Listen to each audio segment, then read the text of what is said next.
bienvenidos. Vamos a trabajar el día de hoy la parte de rotación y vamos a empezar recordando algunas cantidades físicas que se ven en la parte esta eh, de lo que es la rotación de objetos. Entonces, por ejemplo, tenemos primero lo que sería, digamos, la idea es que ahora tenemos objetos que están girando en un eje fijo, ¿verdad? Podemos llamarle el eje Z. Y en términos de ese eje, entonces, tenemos un giro a favor o en contra de las manecillas del reloj. Entonces, por ejemplo, si hablamos en contra, sería un giro en este sentido, ¿verdad? Y si hablamos a favor, sería entonces en esta dirección. Y bueno, lo que se busca es qué cantidades físicas nos pueden ayudar a describir el movimiento circular. Entonces, entre ellas, nosotros tenemos que se define lo que es la posición, ¿verdad? Angular. Esa posición angular nos permite saber con qué rapidez gira el objeto. No, es como lo que vemos al inicio, ¿verdad? Con la posición y el desplazamiento.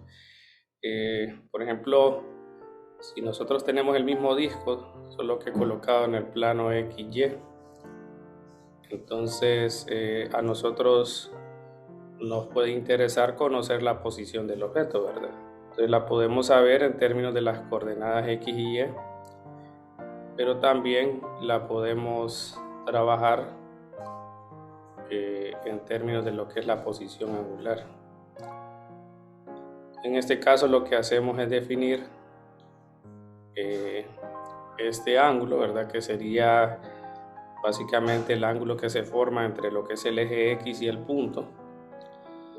Y bueno, si en este caso el movimiento es circular, es decir, si aquí tenemos R, por ejemplo, podemos decir que la coordenada X es igual a R coseno del ángulo y que Y es igual a R seno del ángulo. Pero bueno, aquí lo que hablamos primero es de que la posición en este caso, ¿verdad? Sería el ángulo que hace el eje X con este. Y ese entonces va, según el movimiento, a desplazarse. Y de esa manera podemos trabajar lo que es la posición angular. También se define a veces en términos de lo que es la longitud de arco. Entonces, ya hablando propiamente de θ como una medida de lo que es el movimiento de giro, ¿verdad? O de rotación, que es en base entonces a lo que es la longitud de onda, que se denota con una letra S, y el radio. En este caso, pues yo le puse R mayúscula. Ahora aquí la medida del ángulo se hace en radianes. Entonces aquí, por ejemplo, tenemos que una vuelta o una revolución es equivalente a 2pi radianes o equivalente a 360 grados. Pero al hablar del desplazamiento angular y lo que es en la posición angular, se trabaja con lo que es la parte de radianes, ¿verdad? Entonces, esta es una forma de poder describir el movimiento de rotación de un objeto. En este caso estamos hablando de que empezamos de forma similar como en una dimensión con la posición. Y luego entonces el desplazamiento para notar si hay cambios en el movimiento, ¿no? ¿Verdad? La posición simplemente nos dice dónde está, pero no nos va a dar la información acerca de en qué dirección se está moviendo. Entonces, para eso nosotros necesitamos otras cantidades físicas y vimos que, por ejemplo, la velocidad y la aceleración ayudan en ello. Pero para definir esas dos necesitamos, por ejemplo, lo que es el desplazamiento.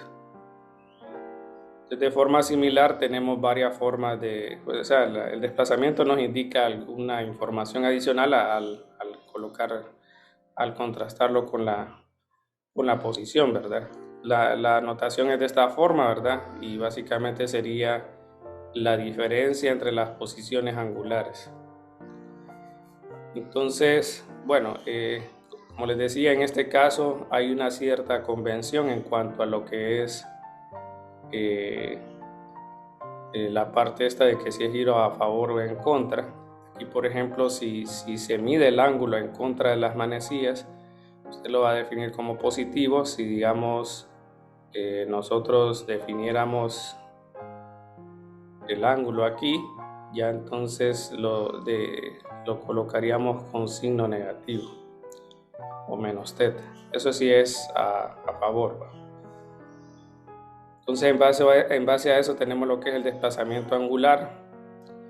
Y bueno, como notan, tenemos varios casos, ¿verdad? Por ejemplo, si los dos son positivos, significa entonces que el movimiento es en contra de las manecillas, ¿verdad? Entonces también nos puede dar inclusive de que el delta sea 0, ¿verdad? Y eso no necesariamente significa de que no hay movimiento circular, sino es que realmente pues al final del movimiento coincidieron con las posiciones angulares. Puede ser de que se esté deteniendo el objeto que está girando y entonces llega al mismo punto donde inició.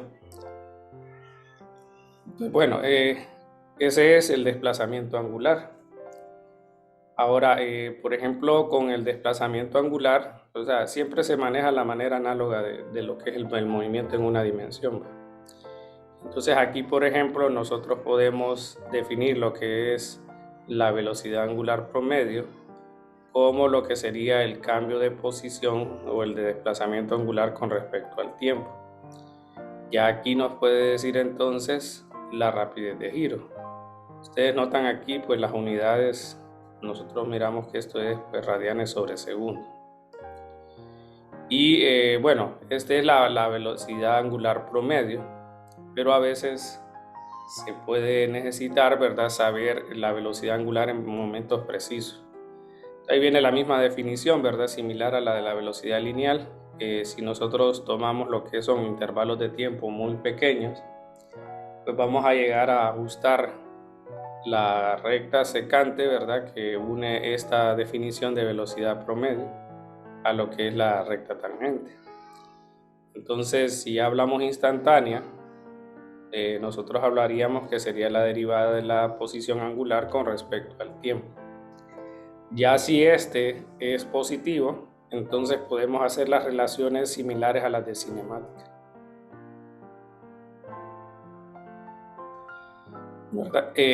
Recuerden aquí, bueno, aquí sí hay que tener claro que, por ejemplo, estas son cantidades vectoriales. Entonces, por ejemplo, aquí el ángulo, la velocidad angular, se le denota en este caso lo que es respecto a lo que es el eje fijo, ¿verdad? Que es respecto al donde todos los demás puntos de la partícula giran.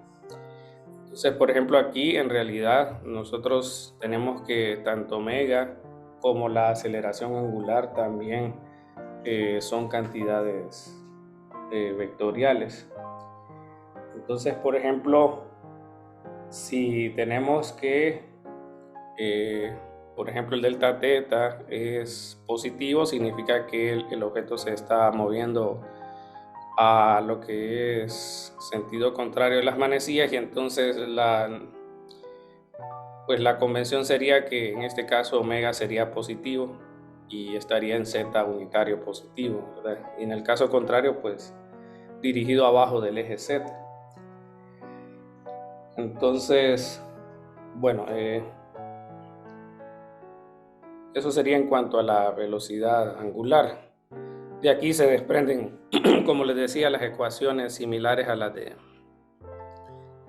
de cinemática, porque, por ejemplo, si nosotros tenemos que es una velocidad angular constante, entonces esto significa de que nosotros podemos integrar de esta manera, y al hacer entonces la integración aquí nos quedaría, por ejemplo, de un 0 a un t, y pues aquí quedaría omega t y aquí un delta t. O pues como nosotros normalmente lo escribimos sería teta 0 más omega t. Entonces ahí tenemos, por ejemplo, lo que sería, si va a velocidad angular constante, es muy similar a su contraparte lineal, ¿verdad? Si se acuerdan, era x de t igual a x0 más bt. Y igual, ¿verdad? Tenemos la parte de la aceleración. Entonces, para la aceleración angular, la denotamos de esta manera, ¿verdad? Y sería pues la derivada de la velocidad angular con respecto al tiempo, o la segunda derivada de la posición angular con respecto al tiempo.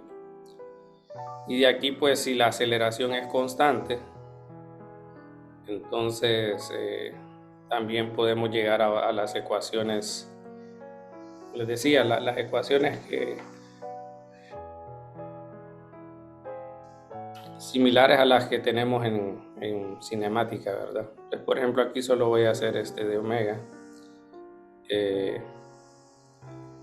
Por ejemplo, si ustedes tienen este de aquí y el t' de 0 a t, aquí les convierte en alfa t.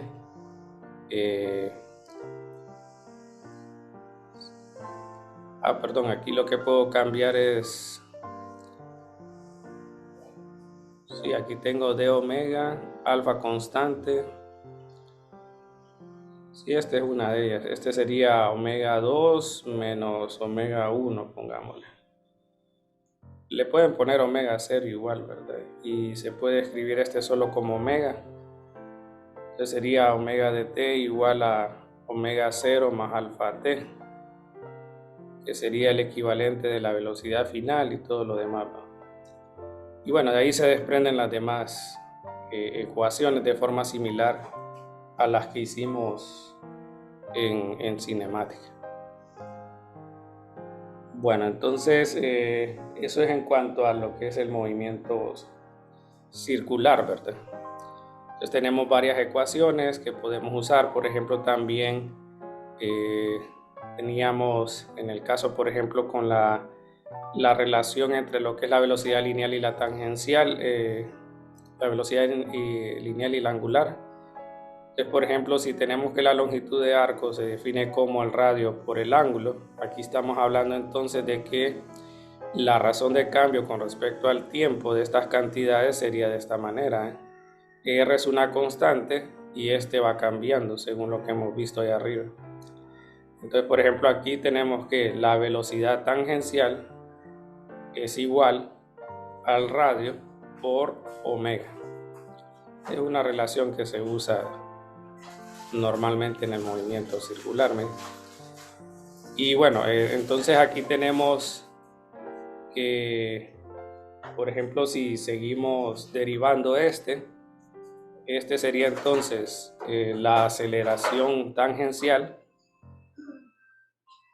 y este sería entonces la aceleración angular. Este nos indicaría si el objeto cuando esté girando va a aumentar su rapidez lineal, ¿verdad? Y teníamos entonces el caso de la aceleración solamente por el cambio de dirección. Entonces a ese le llamamos aceleración radial y teníamos varias relaciones, por ejemplo este de aquí o el r omega cuadrado. Entonces, bueno, esas son relaciones que se deducen ahí en el movimiento circular, ¿verdad? Y ahí donde vemos la relación entre ambas, ¿verdad? Están relacionadas una a la otra. Bueno, entonces eso es como una idea, ¿verdad? A modo de repaso de lo que es el movimiento circular. Nosotros nos vamos a enfocar, por ejemplo, hoy en la parte de torque, pero primero, por ejemplo, ya que estamos hablando del mero movimiento, vamos a definir lo que sería la energía cinética de rotación.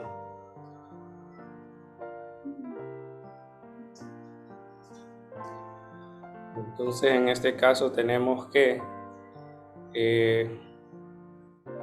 bueno, podemos tener varios casos. Uno es de que varios objetos estén girando respecto a un eje, ¿verdad? O un objeto en particular.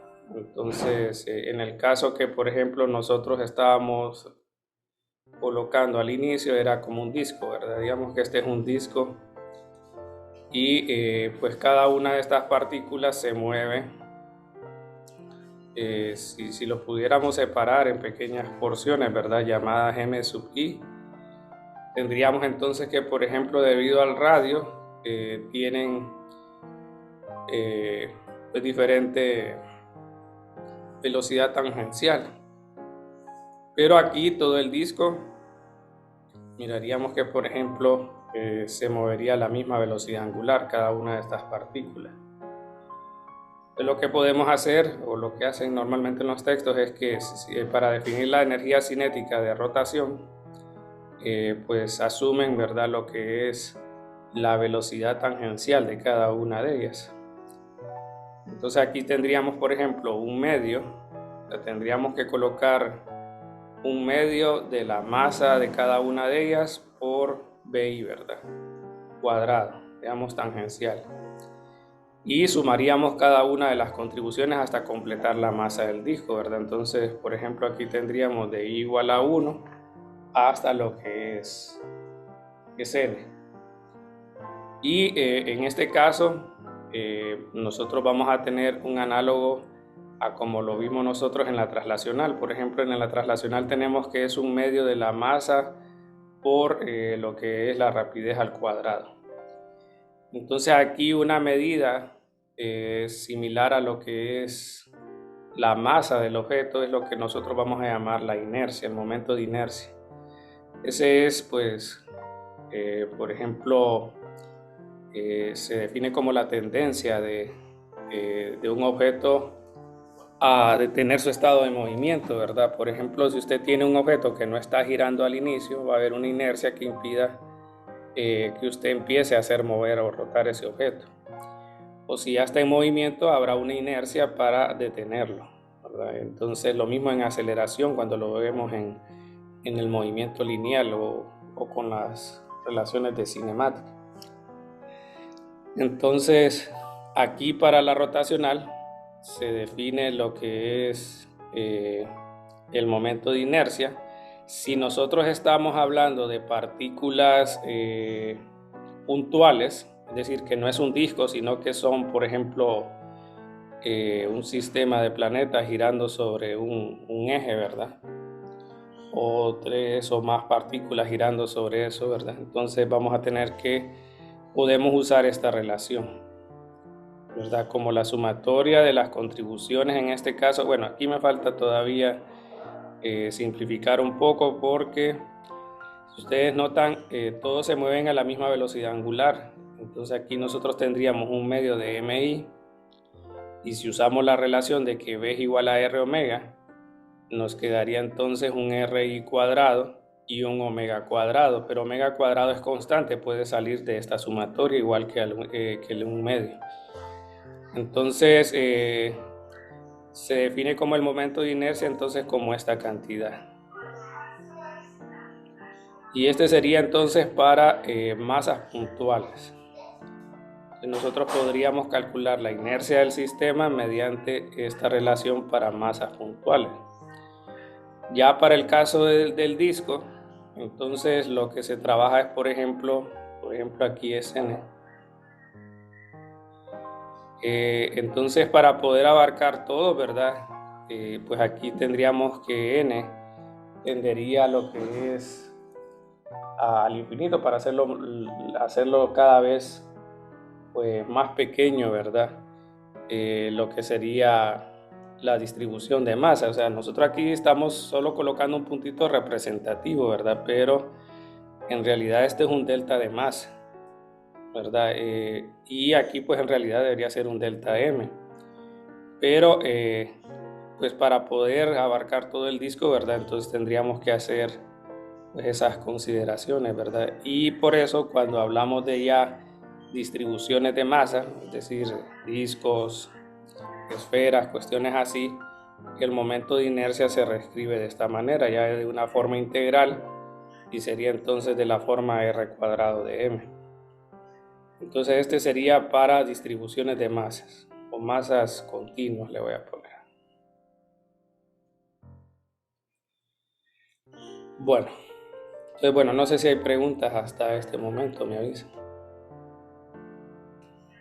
Eh, ya con esas consideraciones, ¿verdad? Tenemos que, si queremos medir la energía cinética rotacional, solo por la mera rotación del objeto, entonces nosotros lo podemos simplificar como un medio del momento de inercia por omega cuadrado. Entonces siempre que nos hablen solo de la energía debido a la mera rotación, entonces vamos a tener que usar esa relación, y si es traslación pues ya tenemos la que trabajamos en la parte de energía, ¿verdad? Igual se puede aplicar el trabajo neto, ¿verdad? Aquí en estas relaciones, pero para eso tenemos que definir ya lo que es el torque, ¿verdad? Entonces, por ejemplo, sabemos nosotros que si un sistema tiene un trabajo neto distinto de cero, eso provoca un cambio en energía cinética. Y si entonces el cambio en energía cinética solo es por rotación, entonces vamos a tener que el trabajo neto es efectuado de esa manera, ¿verdad? Es decir, hay fuerzas que provocan lo que es la rotación de ese sistema. Entonces, para eso entonces vamos a definir lo que es el torque. Pero antes, aquí con lo que es la cuestión del momento de inercia, tenemos que a veces no necesariamente giran los objetos respecto al mismo centro de masa del mismo, ¿verdad? Entonces aquí, por ejemplo, estamos asumiendo de que el objeto gira en el mero centro de masa, pero no necesariamente se cumple siempre eso. Entonces trabajan, por ejemplo, en el texto lo que son, lo que es una relación para poder evaluar en el caso, por ejemplo, que tengamos un objeto arbitrario, ¿verdad? Y el objeto se encuentre girando respecto a un punto. Entonces, digamos, normalmente ponen así, este es el centro de masa, ¿verdad? Y ahí es donde estaría girando según las relaciones que vimos ahí arriba. Pero si el eje de rotación cambia a una cierta distancia, llamémosle P, entonces la pregunta sería cómo cambia la relación del momento de inercia. Entonces voy a colocar algunos datos que ponen aquí de referencia. Entonces, por ejemplo, ponen esta distancia A, esta distancia B. Este es el punto, ¿verdad? P. Y ponen como punto general este de aquí. Este sería como un diferencial de masa del disco, ¿verdad? Y colocan esta distancia X y esta distancia aquí. Bueno, digamos que aquí está Y y aquí está X. Entonces tenemos esta distancia que sería X menos A y esta de aquí que sería Y menos B. Bueno, entonces y aplican lo que es la relación del momento de inercia, es decir, para distribuciones continuas sería en este caso, ¿verdad? R cuadrado por el diferencial de masa. Entonces la distancia desde el eje de rotación hasta la masa que están considerando el giro sería entonces el X menos A y el Y menos B.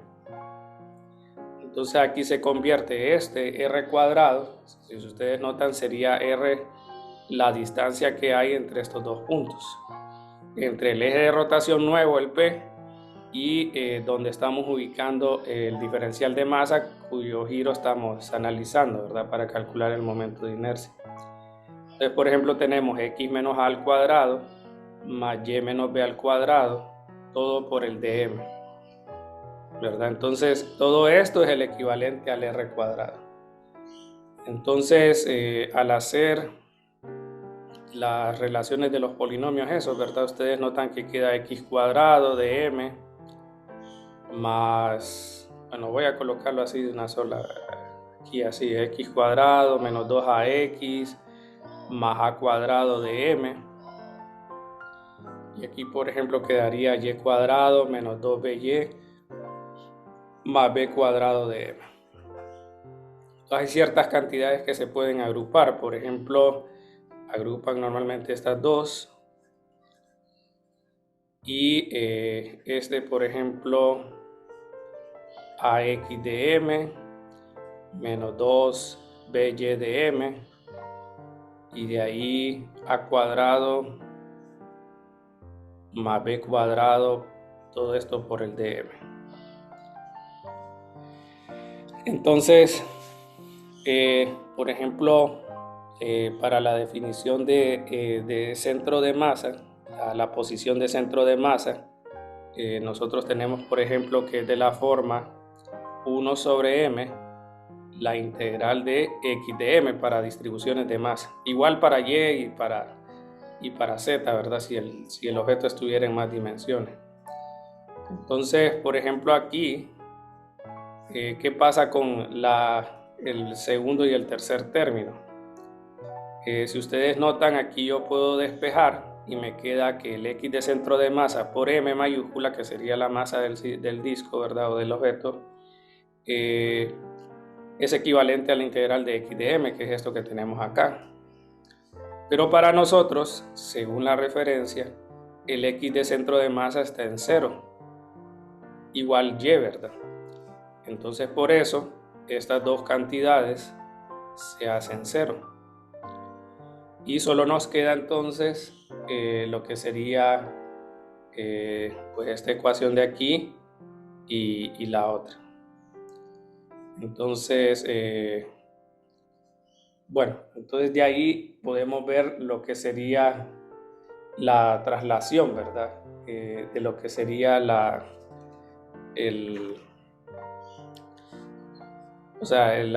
que es el efecto de la traslación del momento con el momento de inercia, ¿verdad? O sea, el cambiar el eje de rotación nos hace entonces tener el siguiente momento de inercia. Entonces tendríamos x cuadrado más y cuadrado por el dm, y el otro sería entonces a cuadrado. Bueno, este es un número, miren. Todo esto es un número, entonces sale de la integral y solo nos queda el dm, pero la integral debería de ser m, ¿verdad? Por a cuadrado más b cuadrado. Entonces, a cuadrado más b cuadrado le podemos dar un nombre particular. En este caso, le podemos decir que sería la distancia que hay entre ambos ejes, ¿verdad? Entonces, por eso nos queda, por ejemplo, la siguiente relación, de que el momento de inercia cambia según la distancia que hay entre el nuevo eje de rotación de la siguiente manera. Entonces a este le estamos llamando al a cuadrado más b cuadrado un d, ¿verdad? Y el x menos a y el y menos b sería entonces pues el momento de inercia de centro de masa. Entonces tendríamos esta cantidad, y cada vez que ustedes tengan un sistema que cambia el eje de rotación respecto al de centro de masa, entonces vamos a agregarle esta cantidad. Es decir, que nosotros vamos a tener ya ciertas tablas que nos van a dar la referencia acerca del momento de inercia de algunos objetos, pero esos todos van a estar en base al centro de masa. Entonces, si tenemos de que cambia el eje de rotación una cantidad le debemos agregar entonces esa cantidad. Y a este se le conoce como el teorema de ejes paralelos. Bueno, no sé si tienen consulta, me avisan.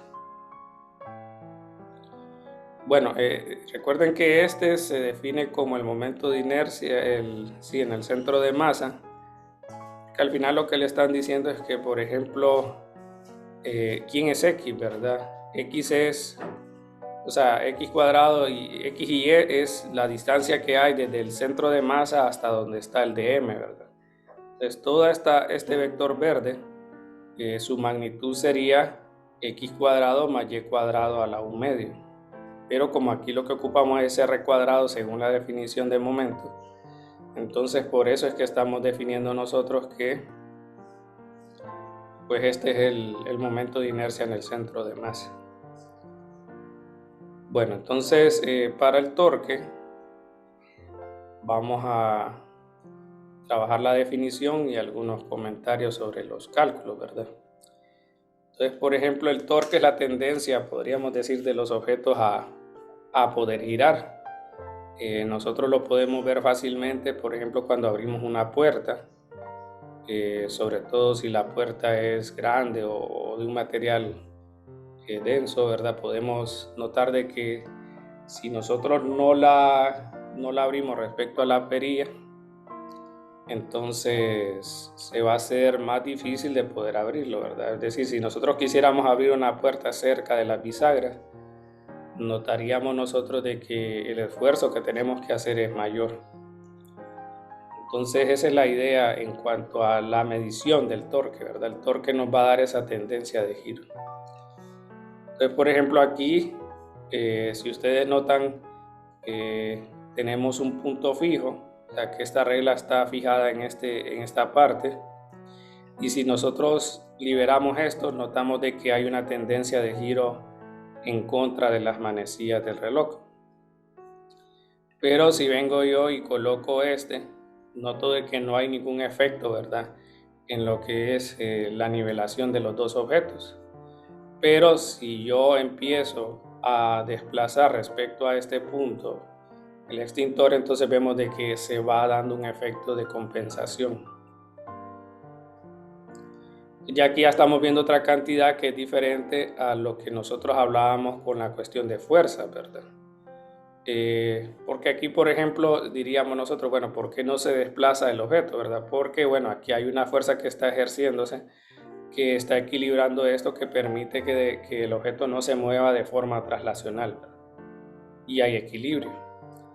Pero vimos de que mientras nosotros ajustábamos el extintor de la derecha, se daba un cambio, ¿verdad? Es decir, había un giro resultante, ¿verdad?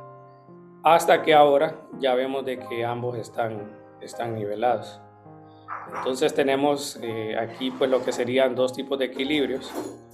Entonces tenemos el equilibrio traslacional, que es el que se cumplió desde el inicio, porque aquí se ejerce una fuerza equivalente al peso de los dos, que están dirigidos siempre hacia abajo. Y aparte miramos un equilibrio rotacional. Entonces ya el equilibrio traslacional nosotros lo hemos visto, ¿verdad? Y ahora toca definir en lo que es el rotacional. Entonces miren que hay una relación entre lo que es la distancia entre este punto y donde se encuentren los objetos, ¿verdad? Para que se dé este equilibrio rotacional. Entonces de ahí viene la definición del torque. Entonces con las leyes de Newton nosotros sabemos de que si la fuerza neta es igual a 0, entonces no hay aceleración. Y a esto le llamamos entonces equilibrio traslacional. Pero ahora vamos a tener que buscar la contraparte rotacional. Entonces para el torque lo vamos a definir de esta manera, y tal vez la letra no la uso bien, ¿verdad? Pero es la letra griega tau. Y entonces se define de forma vectorial de la siguiente manera: R, que es el vector posición, y F es la fuerza que usted aplica.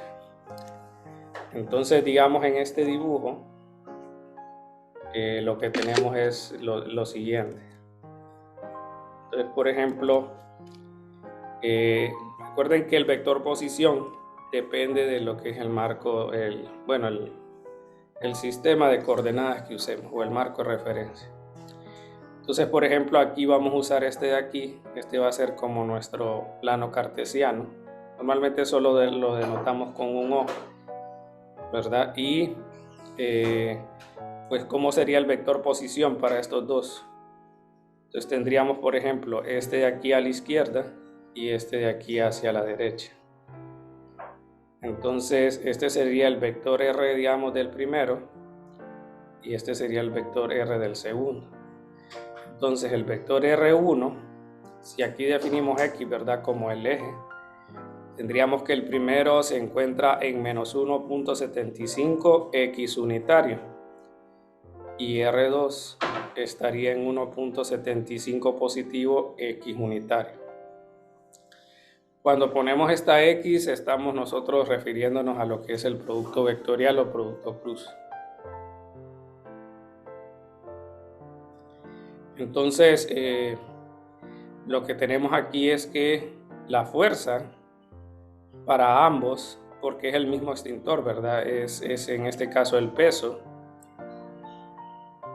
Y pues tendríamos que sería la masa, que es de 5 kilogramos por G. Entonces lo podríamos poner, si quieren, así para no hacer mucho cálculo. 5G, Y unitario, y negativo porque, como ven ahí en blanco, los vectores se dirigen hacia abajo.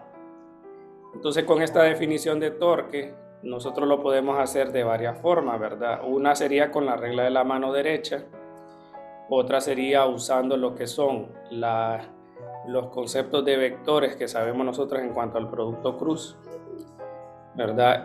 Y ¿cuál es el otro?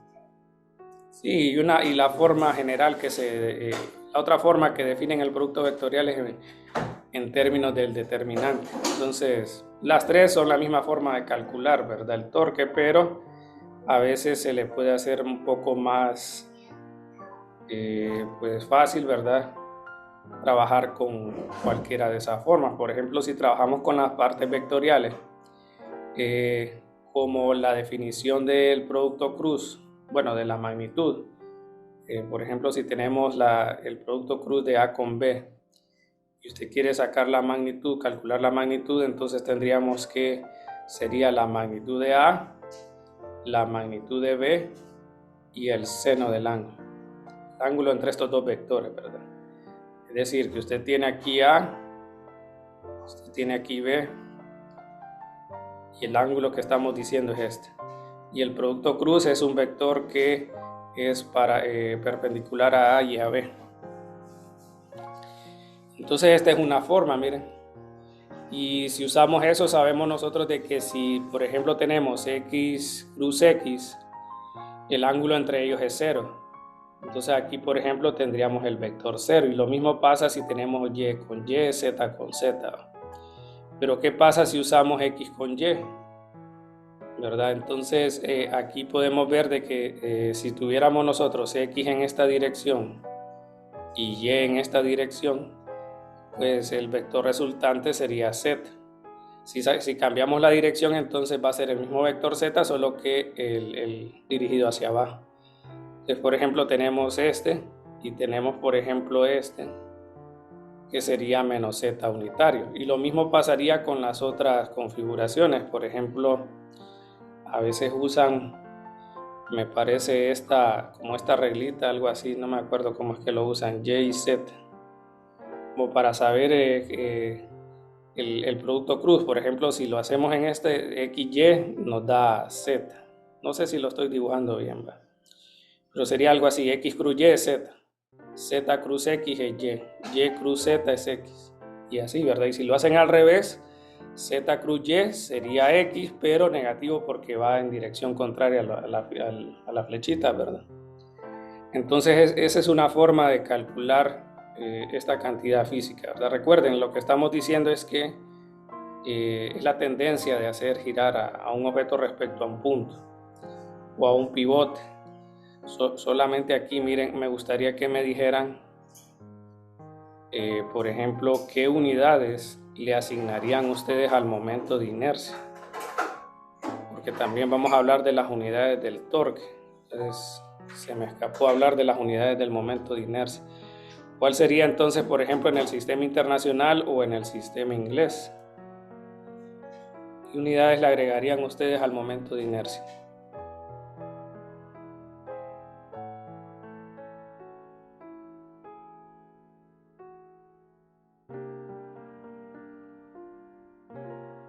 Fíjense en la relación, ¿verdad? Tenemos, por ejemplo, R cuadrado y un diferencial de masa.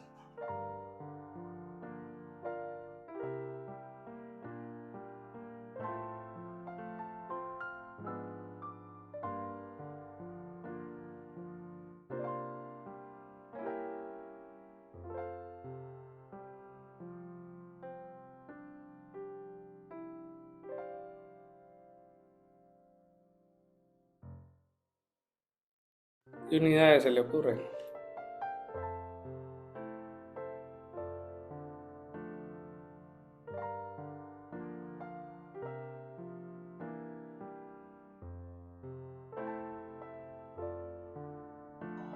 Entonces miren las unidades. R cuadrado, las unidades serían unidades de longitud, ¿verdad? Entonces, por ejemplo, serían metros cuadrados para este. Y el otro son unidades de masa. Entonces, kilogramos metros cuadrados sería una forma. Y en el otro sería log pies cuadrados. Eso en cuanto al momento de inercia, ¿verdad? Pueden haber más unidades, pero esas serían como las más comunes. Y para el torque tenemos entonces, por ejemplo, de que en el sistema internacional tenemos que bajar así más. Tenemos sistema internacional, sería R, que sería en metros, y fuerza, que sería en newtons. Entonces, newton metro es, usualmente creo que a veces le ponen este puntito para diferenciarlo del newton metro de joules, ¿verdad? Y en el sistema inglés tendríamos unidades de distancia, que sería de longitud, que sería metros, pies, perdón, y en el otro libras. Entonces, libra pie es unidades que se usan ahí. Bueno, y aquí en este pequeño ejemplo, solo para verificar el cálculo matemático, ¿verdad? Del producto cruz o del torque. Entonces, por ejemplo, si quisiéramos evaluar el torque del primer extintor, sería R cruz F, ¿verdad? Entonces sería menos 1.75, este es R, cruz F. Ok, según hablamos aquí, X cruz Y Z, y queda positivo. Entonces tenemos que 1.75 por 5G es Z unitario, ¿verdad? Entonces para nosotros eso significa de que este objeto genera un torque que, si está solo, haría que el objeto girara en contra de las manecillas del reloj, ¿verdad? Haría algo así. Entonces ese sería el primero, y de ahí el otro estamos diciendo que es lo mismo, solo que aquí es positivo, cruz menos 5G Y. Entonces aquí sería negativo 1.75 por 5G Z unitario. ¿Qué significa el negativo? Significa entonces de que este va a hacer de que el sistema gire a favor de las manecillas del reloj. Entonces aquí viene la convención similar a la que hablamos al inicio con la posición angular. Entonces, si el objeto gira en contra de las manecillas del reloj, entonces le vamos a asignar por convención un valor negativo. ¿Por qué decimos por convención? Porque yo puedo colocar que Z es negativo para abajo. O por ejemplo, yo pude haber dicho que aquí es el eje menos X, no el eje X. Entonces, por eso se menciona eso. Y si es a favor, es negativo. Entonces, si usted no va a usar esta convención, tiene que por lo menos dejarla definida en sus ejemplos, para que uno pueda definir entonces si aplicó o no correctamente las direcciones. Entonces, bueno, ¿qué unidades dijimos, verdad? Entonces, si estuviera, bueno, aquí dicen metros y kilogramos, entonces deberíamos estar hablando de newton metro, el torque. Y esa es la tendencia, ¿verdad? Pero si ustedes notan, si hablamos de todo el sistema, entonces al sumar todos los torques, estamos viendo de que nos da 0, ¿verdad? Es el mismo número. Entonces el equilibrio lo podemos distinguir de esta manera, ¿eh? Si el torque neto es igual a 0, entonces nosotros tenemos lo que vamos a llamar el equilibrio rotacional. Aquí ya tenemos el equivalente, miren. Dijimos, si la fuerza neta es igual a 0, entonces no hay aceleración y hay equilibrio traslacional. Y aquí estamos diciendo entonces que si el torque neto es igual a 0, hay equilibrio rotacional, no hay giro. Bueno, entonces luego vamos a continuar con más ideas de esto. Lo otro es de que tienen que llevarse la idea de que, por ejemplo, y eso lo vamos a intentar verificar, es que, por ejemplo, aquí normalmente cuando le ponen esto de la fuerza neta, le dicen que es la sumatoria de las fuerzas externas en el sistema, ¿verdad? Y aquí va a ocurrir algo similar. Usted aquí va a ver que es el torque generado por las fuerzas externas al sistema.